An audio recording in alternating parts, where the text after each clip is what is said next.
Hola amigos, ¿qué tal? Bienvenidos a esta nueva emisión de Diálogo. Un saludo cordial desde Beijing, soy Xia Jiabin. Los habitantes de lo que ahora es la República Oriental de Uruguay fueron y son conocidos también como orientales. Este oriental, después de 17 años en Uruguay y Argentina, aterrizó en China en 1975 y desde entonces sigue relacionado a este otro oriente, donde residió casi un cuarto del siglo y al que sigue vinculando activamente. Así lo escribió Pablo Robeta en su página web titulada Reflexiones Orientales. ¿Cuál es su historia con China y qué reflexiones tiene sobre este país oriental? Hoy estamos muy complacidos de invitar al señor Pablo Robeta a nuestro programa. Hola, señor Robeta, ¿qué tal? Hola, ¿qué tal? Es un placer para mí haber recibido esta invitación y es un placer para mí poder participar en este programa. Estoy Muchas muy bien, gracias. muchas gracias. Muchas gracias, es nuestro placer. Bueno, realmente es una misión difícil para mí presentarle porque usted tiene muchos cargos. Es autor, es traductor, especialista en temas sobre China, fue periodista y trabajaba también en el sector comercial, etcétera. Entonces, ¿cómo se presentaría a usted mismo? Es una, es una buena pregunta y es una pregunta que es difícil de responder. Entonces, yo siempre digo, yo soy una persona relacionada con China. Ah, claro. Porque yo estudié en China, hice dos carreras en China, trabajé en China como periodista, Ujú. pero no puedo decir que soy periodista. Trabajé en la oficina comercial de la Embajada de España, trabajo en una empresa de ingeniería, escribo un blog, he escrito libros. Toda mi vida profesional y también gran parte de mi vida personal ha estado relacionada con China. Claro. Entonces es muy difícil definirme a mí mismo. Soy una persona pues muy relacionada con China. Esa es la única forma que se me ocurre de decirlo. Sí, bueno, usted llegó a China por primera vez en el año 1975 y durante los siguientes Correcto. más de 40 años su trabajo y su vida han estado muy relacionados con este país. Entonces, yo quería saber cuáles son sus sentimientos sobre este país. Para mí es un poco difícil de explicarlo en español. Yo después de también de tantos años en China, a veces me ocurre que dentro de mi mente me salen palabras chinas para las cuales no tengo una traducción, ¿no? Ujú. Si usted me pregunta, bueno, pues cuáles son mis sentimientos, si yo tuviera que responder en chino, yo diría, 我对中国很有感情. Se traduce quizás diciendo, bueno, pues tengo muchos genio canchín, tengo muchos sentimientos Ujú, hacia China. Yo llegué efectivamente con 17 años, llegué y ujú. estuve muchas décadas en China. Y es una etapa muy importante en la vida de cualquier persona. Claro. Entonces, yo estudié en China y estudié en chino. Yo hice una carrera en idioma chino y toda mi vida profesional ha estado relacionada con China y también con el idioma chino, ¿no?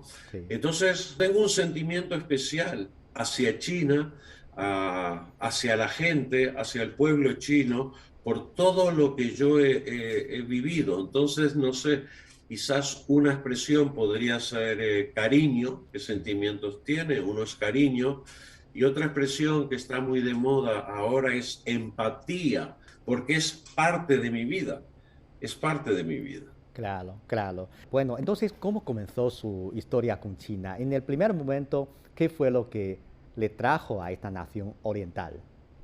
Mi relación con China empieza prácticamente siendo yo un niño Ujú. y empieza gracias a mi padre. Mi padre, Vicente Robeta, estableció a principios de la década de los años 60 una librería y una editorial en Ujú. Montevideo, en Uruguay, llamada Nativa Libros. Sí. Nativa Libros era una librería, una editorial, que se encargaba de distribuir publicaciones chinas en español, Ujú. no solo en Uruguay, sino en muchos países del Cono Sur. Claro. Entonces yo ya desde niño, cuando yo iba a la librería de mi padre, siendo un niño, leía libros infantiles chinos en español, Ujú. que eran muy bonitos, tenían muchos colores.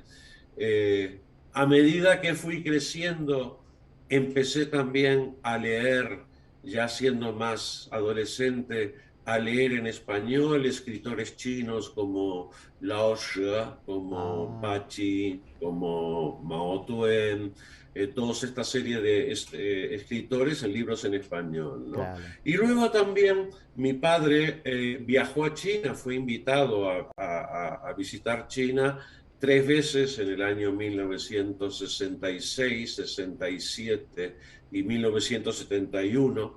Y bueno, y cada vez que él volvía de China y abría la valija, entonces me llegaban los olores de China a través del té de jazmín, Sí, el tacto de China a través de la seda, de los artículos de seda que ajá. traía mi padre, ¿no? Ahí empieza mi relación con China, o sea que es una relación que empieza prácticamente eso, desde niño, y que luego se consolida esa relación cuando en 1975 yo llego a China. Sí, claro.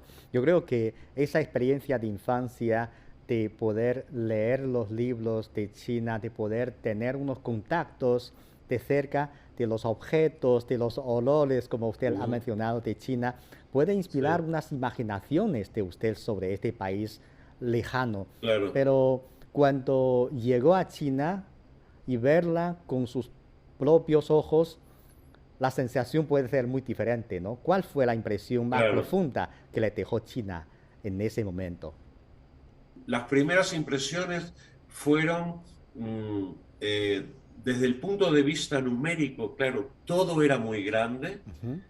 ¿verdad? Comparado con Uruguay, venía de un país con una población de unos 3 millones de habitantes, de un barrio de Pekín, ¿no? Sí. Entonces todo era inmenso y todo era muy antiguo. Cualquier edificio, cualquier construcción de Pekín, cualquier palacio tenía cientos o miles de años Ujú. y eso era una cosa que me asombraba mucho. Pero también me impresionó mucho y en el futuro fui consolidando este pensamiento, la capacidad del pueblo chino de trabajar duro y de superar las dificultades. Aunque estos años él no está en China, pero siempre ha seguido el desarrollo, los cambios de este país y también ha escrito Sí, muchos artículos sobre las observaciones y reflexiones sobre este país.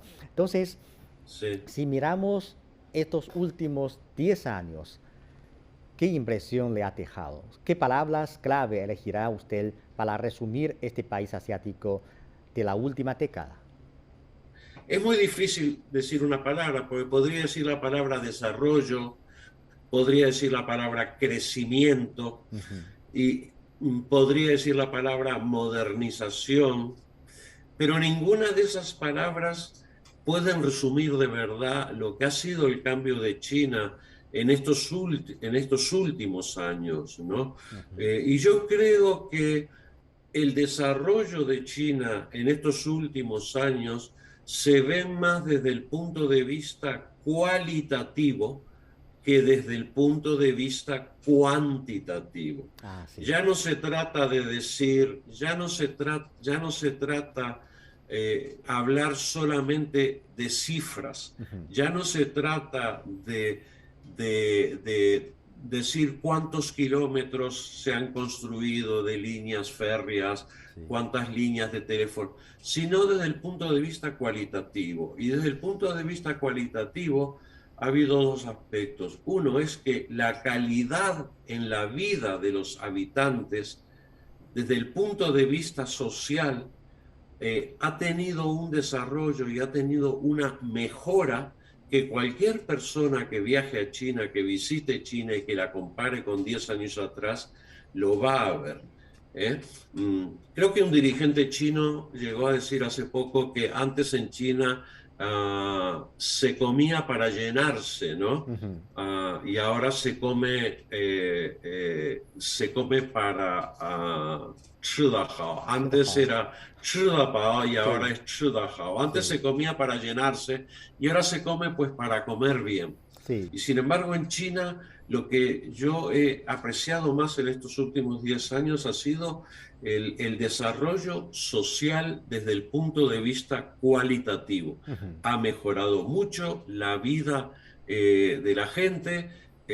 Todo el mundo ha visto como en los últimos años antes del COVID el mundo se ha llenado de turistas chinos. Sí. Millones de chinos han salido al exterior como turistas, todos han regresado a su país y no eran millonarios, mucha gente normal, con un trabajo normal. Ujú. Y la segunda parte que no me quiero olvidar es todo lo relacionado con el gran desarrollo tecnológico que ha Claro. tenido China. Yo hasta el año 2020, cuando ya no pude viajar, ya en China se aplicaban con estos teléfonos móviles o celulares, como llamamos en Uruguay, Ujú. uno podía hacer cantidad de cosas, pagar el taxi, pagar la comida, elegir, podía hacer cantidad de cosas. Y luego uno salía de China y en plena Europa a lo mejor iba a tomar un café y no se podía pagar con tarjeta de crédito, ¿no? Ah, sí. China estaba muy avanzada en ese sentido, China estaba muy avanzada en todo lo que tiene que ver con la tecnología aplicada al uso de la vida diaria, ¿no? Usted acaba de mencionar el tema del cambio de China desde llenarse hasta comer mejor. Sí, Yo creo que durante varias décadas una misión muy importante del gobierno es cómo llenarse sus pueblos. correcto. Entonces, en el año 2021, China logró el objetivo de eliminar la pobreza absoluta, que es un logro que llegó con 10 años de anticipación en comparación con el objetivo de erradicación de la pobreza de la Agenda 2030 para el Desarrollo Sostenible elaborada por la ONU. A su juicio, ¿qué fue lo que posibilitó que China haya podido alcanzar esta meta? Bueno, antes de responder a esta pregunta, yo creo que es necesario recordar, aunque ya se sabe y se dice, pero China es el país más poblado del mundo y Ujú. ha sido durante mucho tiempo el país más poblado del mundo. Eso es importante tenerlo en cuenta. En segundo lugar, hay que tener en cuenta las características de la geografía de China. Ujú. China es un país, y perdón porque yo no soy un experto en China, creo que casi el 70% de su territorio es montañoso.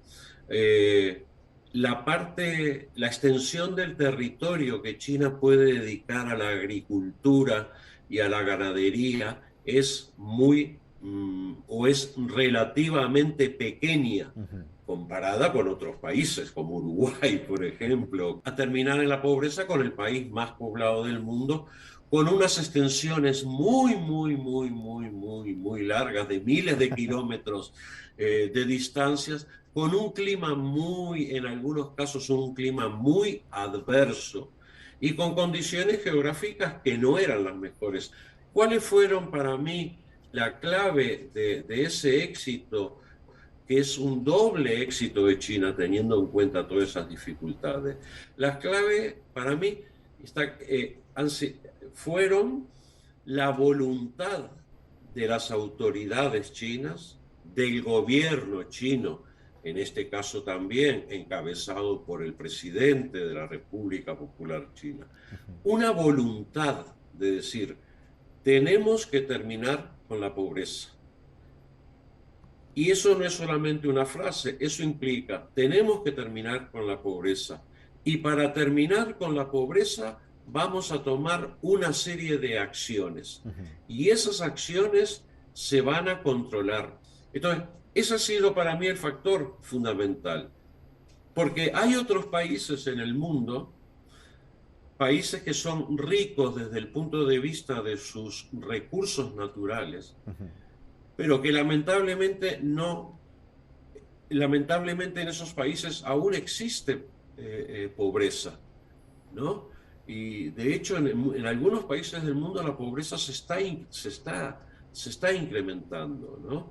Entonces, en mi modesta opinión, en algunos de esos países el crecimiento económico ha sido muy grande durante muchos años. Y sin embargo no se ha terminado con la pobreza. ¿Por qué? Porque las administraciones o los gobiernos de algunos de esos países no han puesto el énfasis necesario en terminar con la pobreza. La riqueza que se producía en el país no se distribuía bien.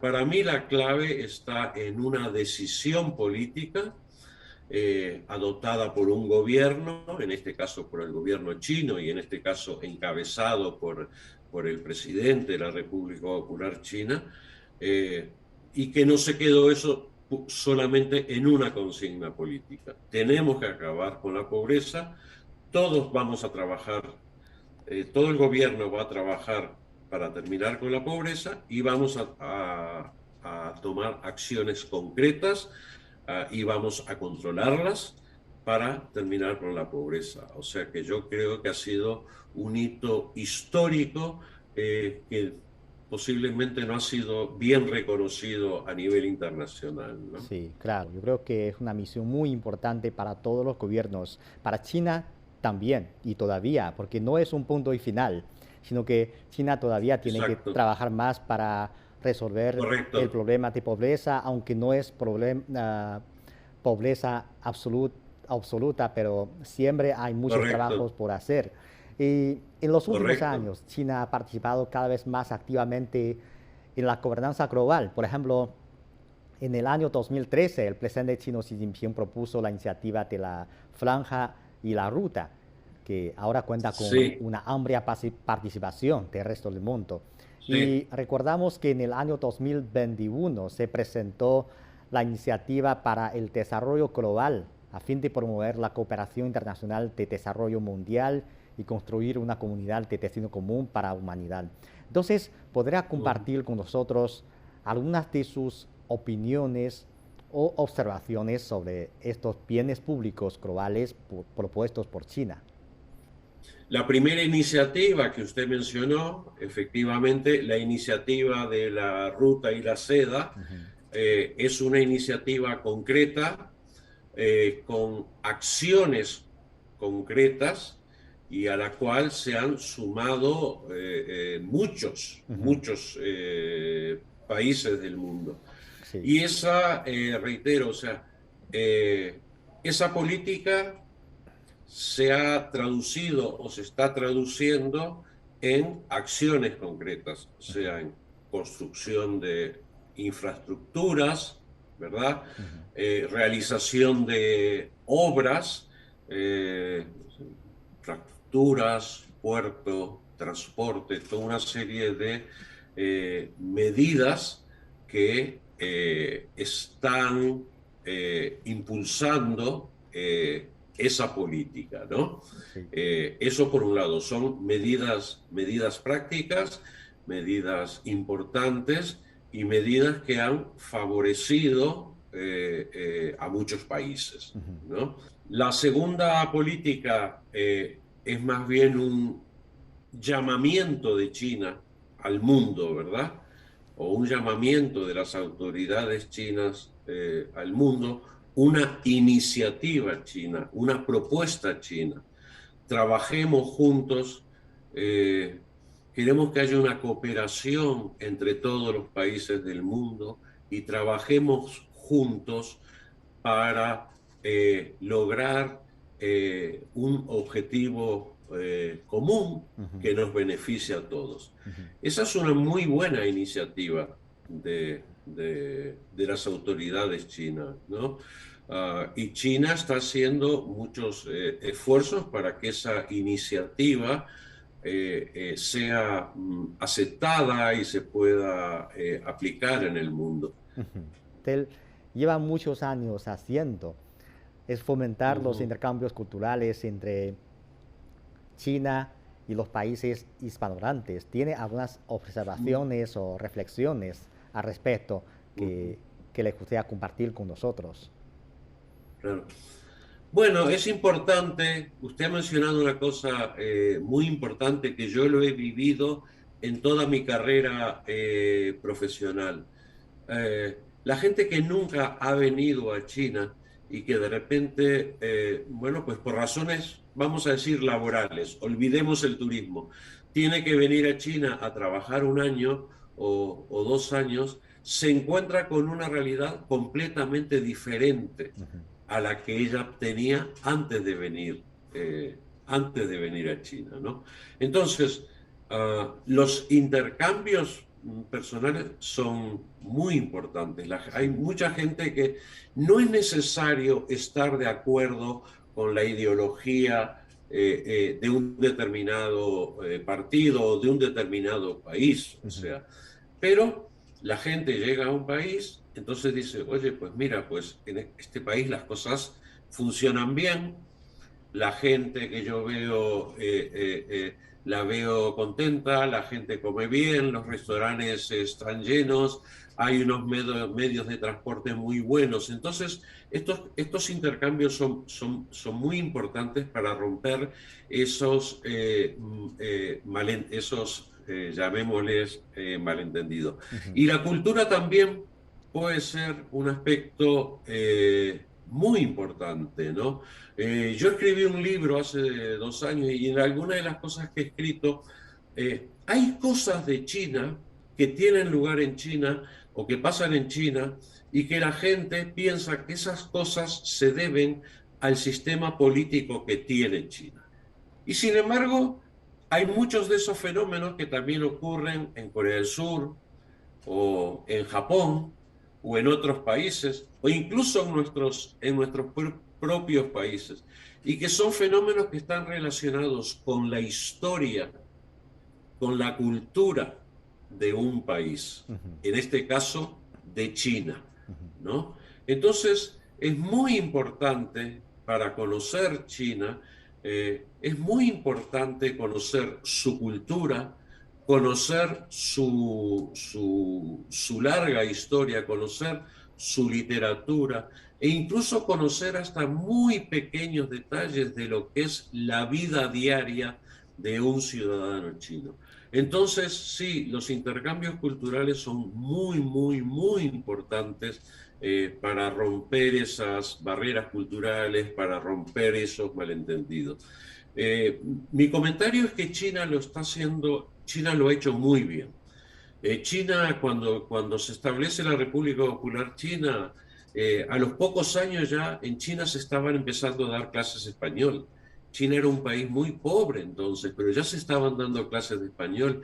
La mayor parte de los embajadores chinos, personal diplomático chino que trabaja en los países de habla hispana, habla español. Usted habla español, usted trabaja en una cadena de televisión que habla español. Y a mí me gustaría que en un futuro haya diplomáticos del mundo latinoamericano que puedan hablar en chino, que en nuestras universidades hubiera más gente que hablara chino, que hubiera más gente capaz de traducir del chino al español. China está haciendo muy bien, yo creo que está haciendo muy bien todo lo relacionado con los intercambios culturales. Yo como ciudadano uruguayo estoy muy contento porque China ha dado y está proporcionando muchas becas para estudiantes y en estos momentos hay muchos estudiantes uruguayos en China y estoy seguro que esos estudiantes cuando vuelvan a Uruguay van a ser un poco un foco de divulgación de la cultura china. Por eso yo creo que es muy importante seguir con estos intercambios entre estudiantes, entre profesionales, entre medios de prensa. Sí, tengo toda confianza que en el futuro se va a mejorar constantemente estos intercambios culturales. Y al final del programa quería hacerle una pregunta, es que para usted, ¿cuáles son las expectativas o los temas que le generan una mayor atención, un mayor interés sobre el Sí. 20º Congreso Nacional del Partido Comunista de China? Bueno, evidentemente, China ya es una potencia en el mundo, es una potencia económica. China es un gran país, ¿no? En el mundo. Entonces, todo lo que ocurre en China tiene relación en estos momentos hasta en el último rincón del planeta, ¿no? Ujú. Entonces, evidentemente, un congreso del Partido Comunista de China es una de las cosas más importantes que pueden tener lugar en China. ¿Por qué?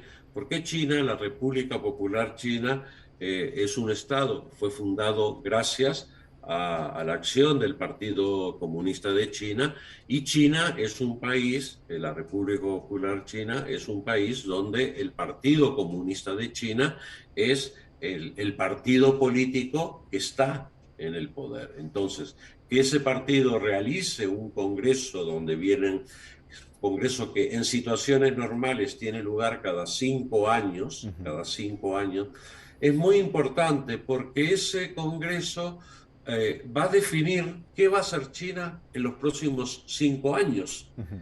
¿Qué va a hacer China en lo económico? ¿Qué va a hacer China en lo político?